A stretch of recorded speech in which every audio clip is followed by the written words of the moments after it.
তবে এই লাইনে এই মাইনিং সেক্টর বলে এখানে মালগাড়িদের যথেষ্ট আনাগোনা রয়েছে, সেই কারণে ট্রেনগুলো কিন্তু লেট হচ্ছে। 5:30 থেকে 7টা পর্যন্ত কোনো রকম লোকাল ভেন্ডার কিন্তু ফুড নিয়ে উঠলো না, খুব একটা আমি দেখলাম না, মানে একটা কি দুটো দেখলাম। আর এখানে ই ক্যাটারিং বলতে আপনি দুর্গাপুর আর বর্ধমানে ই ক্যাটারিং করতে পারবেন। তবে পুরোনো টাইম টেবিল যেটা ছিল তাতে টাইম নিত 3 ঘন্টা 10 মিনিট। নতুন টাইম টেবিল অনুযায়ী এই ট্রেনের টাইমটাকে আরো 10 মিনিট বাড়িয়ে দেওয়া হয়েছে।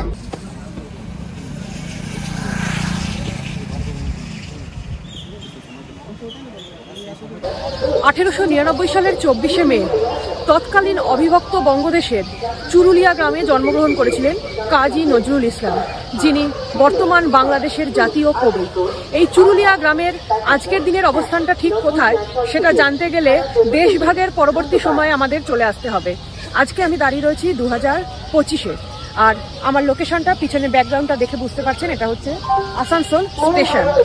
আসানসোল সদর সাব ডিভিশনের আন্ডারে আসে এই চুরুলিয়া গ্রাম, এবং কাজী নজরুল ইসলামের জন্মস্থান বলতে গেলে আজকে কিন্তু সেই জন্মস্থান রয়েছে আমাদের এই পশ্চিমবঙ্গে।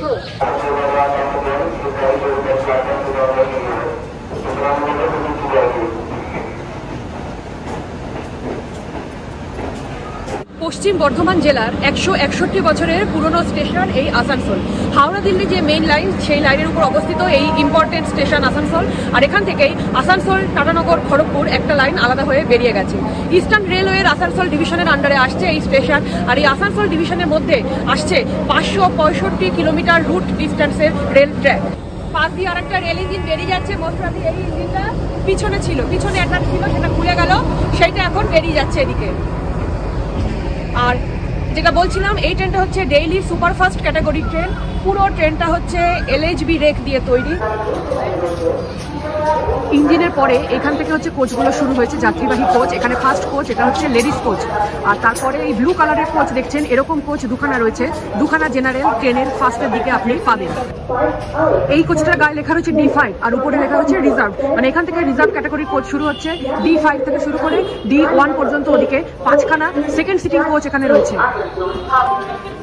এই যে কোচটা দেখছেন, এটা হচ্ছে AC chair car coach.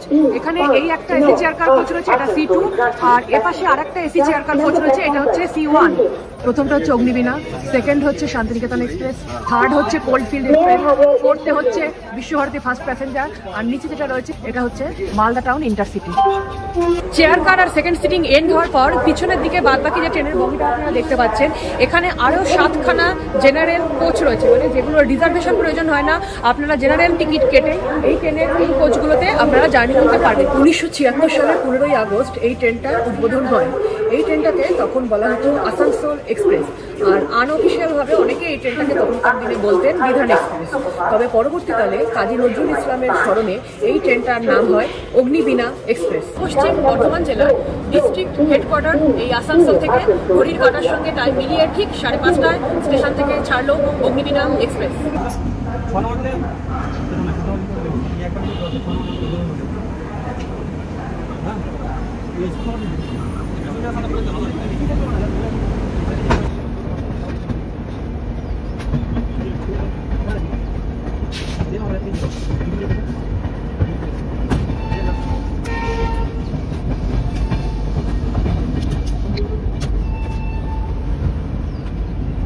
Asansol থেকে হাওড়া পর্যন্ত টোটাল রুটের ডিস্টেন্স রয়েছে 200 কিলোমিটার।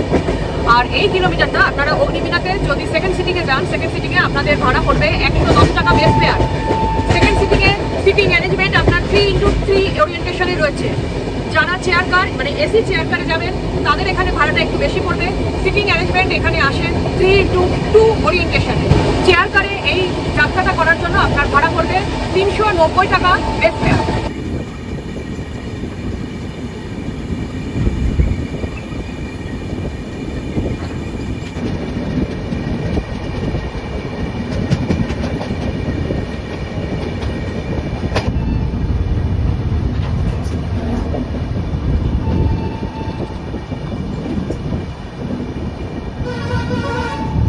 প্রথম স্টপেজ রানীগঞ্জে এসে ট্রেন ঢুকলো অলমোস্ট 16 মিনিট ডিলেতে।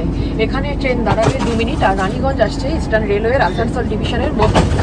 আসানসোল থেকে এই রানীগঞ্জের ডিস্টেন্স 18.3 কিলোমিটার। আর এই রানীগঞ্জে একবার চার্ট তৈরি হবে।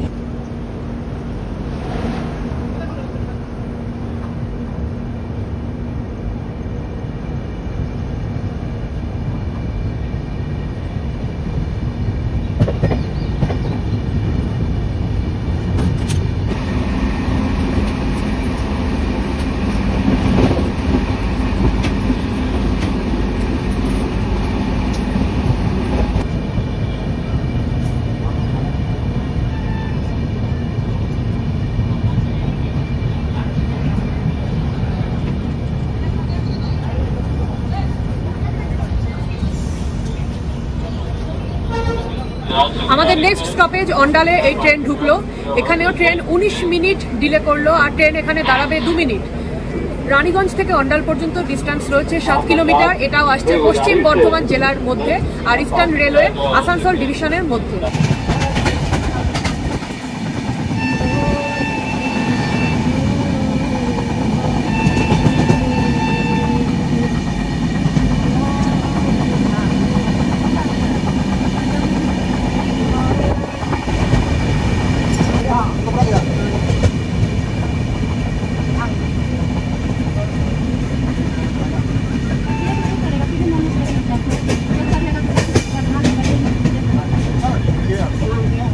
এই মুহূর্তে ঘড়িতে সময় হচ্ছে 6:25 আর আমরা এসে পৌঁছালাম দুর্গাপুরে। অন্ডাল থেকে দুর্গাপুর মাঝখানে 17 কিলোমিটার ডিস্টেন্স। আর দুর্গাপুরে ট্রেন ঢুকতে 24 মিনিট ডিলে হলো। এখানেও ট্রেন 2 মিনিট দাঁড়াবে আর দুর্গাপুরে এই ট্রেনের আরও একবার চার্ট তৈরি হবে।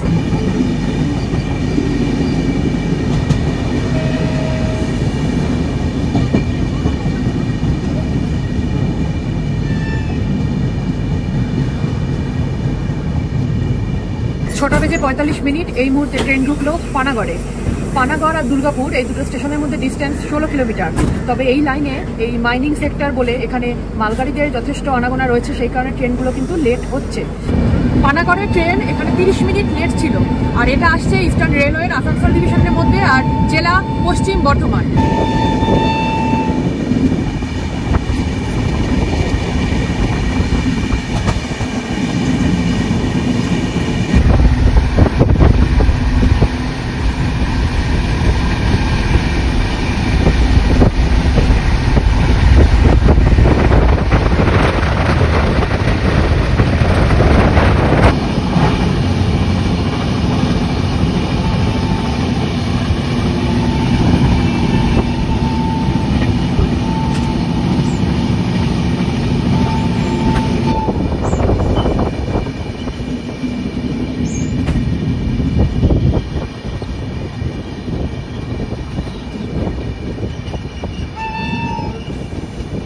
ট্রেন এই মুহূর্তে মানকরে ঢুকলো। পানাগড় থেকে মানকর মাত্র 10.8 কিলোমিটার ডিস্টেন্স।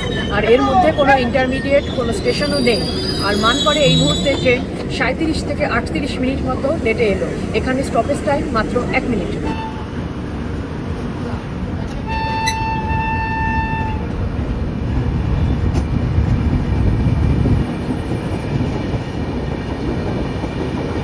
ইস্টার্ন রেলওয়ের আসানসোল ডিভিশনের মধ্যে এই মানকরই ছিল অগ্নিবীণার রুটে লাস্ট স্টপেজ।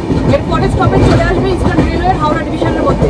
মানকরের পর আমাদের এই train 37.7 kilometre distance non stop চলবে। এর মধ্যে আর কোনো স্টপেজ দেবে না। আরেকটা জিনিস বলি, এই ট্রেনে কিন্তু কোনো রকম প্যান্ট্রিকার নেই। তাই আর্লি মর্নিংয়ে ট্রেন নিজেদের খাবারের বন্দোবস্ত নিজেরাই একটু ব্যাগে করে নিয়ে উঠবে। কেননা এখনো পর্যন্ত মানকর পর্যন্ত এলাম, এখন ঘড়িতে সময় অলমোস্ট 6:56, মানে 7টাই বলতে পারে। 5:30 থেকে 7টা পর্যন্ত কোনো রকম লোকাল ভেন্ডার কিন্তু ফুড নিয়ে উঠলো না। খুব একটা আমি দেখলাম না, মানে একটা কি দুটো দেখলাম। আর এখানে ই ক্যাটারিং বলতে আপনি দুর্গাপুর আর বর্ধমানে ই ক্যাটারিং করতে পারবেন। এছাড়া অনবোর্ডিংয়ে খুব যে খাবারের প্রাচুর্য আছে তা কিন্তু নয়।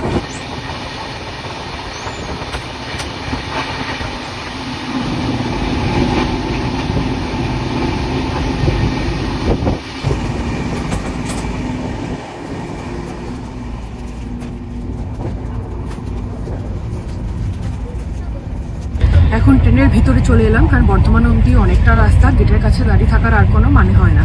এখানে 3x2 ওরিয়েন্টেশনের সিট আপনাদেরকে আগেও বলেছিলাম। তো এখানে আমার উইন্ডো সাইডে সিট হয়েছে, এখানে দুজনের সিট রয়েছে, তার মধ্যে উইন্ডোটা আমার রয়েছে।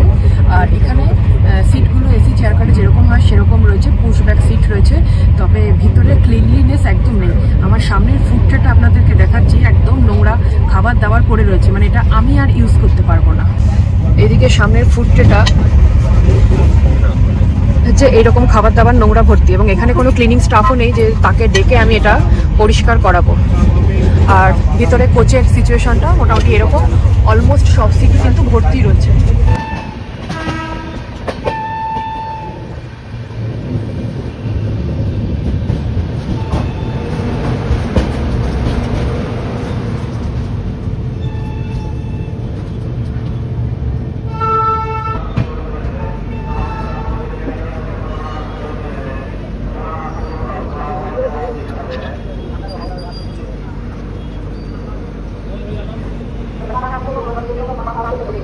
বর্ধমানে এই ট্রেনের টাইমিং ছিল ঢোকার 7টা বেজে 5 মিনিট, তবে সামান্য কিছু লেট করলো বর্ধমানে ঢুকতে।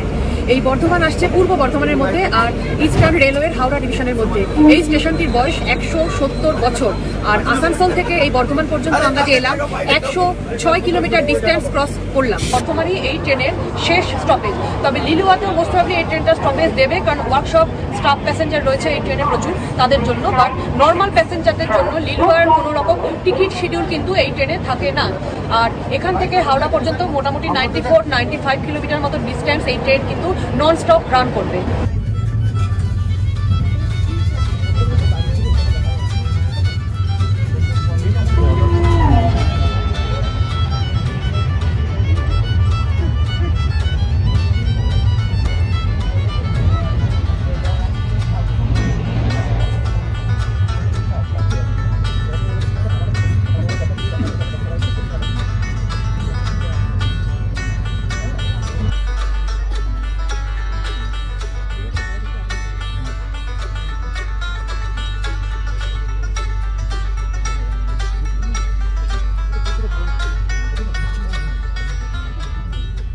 8টা বেজে 37 মিনিট হাওড়া স্টেশনের ঢোকার মুখে এখানে ট্রেন এসে দাঁড়ালো এই ওয়ার্কশপের এই জায়গাটাতে। আর এইখানে হাওড়াতে অগ্নিবীণা ঢোকার টাইমিং হচ্ছে 9টা।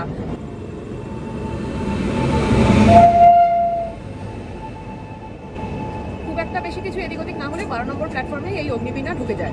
6টা হল্ট আর 7টা ইন্টারমিডিয়েট স্টেশন, 60 ইন্টারমিডিয়েট স্টেশন রয়েছে এই টোটাল অগ্নিবীণা এক্সপ্রেসের রুটে। আর আসানসোল থেকে হাওড়া পর্যন্ত জার্নি করতে এই ট্রেনটা টাইম নেয় 3 ঘন্টা 30 মিনিট। তবে পুরোনো টাইম টেবিল যেটা ছিল তাদের টাইম নিত 3 ঘন্টা 10 মিনিট। নতুন টাইম টেবিল অনুযায়ী এই ট্রেনের টাইমটাকে আরো 10 মিনিট বাড়িয়ে দেওয়া হয়েছে।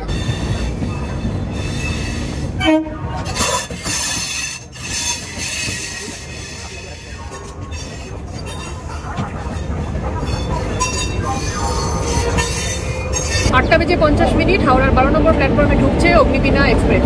ভিডিওটা যদি আপনাদের ভালো লাগে তাহলে অবশ্যই লাইক, শেয়ার, সাবস্ক্রাইব করে আমার চ্যানেল ট্রাভেল ডায়েরি অ্যান্ড ভিআরসির সঙ্গে থাকবেন, এবং আগামীতে এরকম আরও শর্ট ডিস্ট্যান্স এবং লং ডিস্ট্যান্সের ট্রেন রুটের ভিডিও দেখার জন্য। আর আপনারা যদি নিজেদের পছন্দের মতো কোনো ট্রেন রুটের ভিডিও আমার চ্যানেলে দেখতে চান তাহলে অবশ্যই সেটা কমেন্টে লিখুন। আগামীতে সেটা আপনাদের জন্য আমার এই চ্যানেলে আমি নিয়ে আসবো। আজকের মতো এখান থেকে আমি ভিডিওতে বিদায় নিচ্ছি।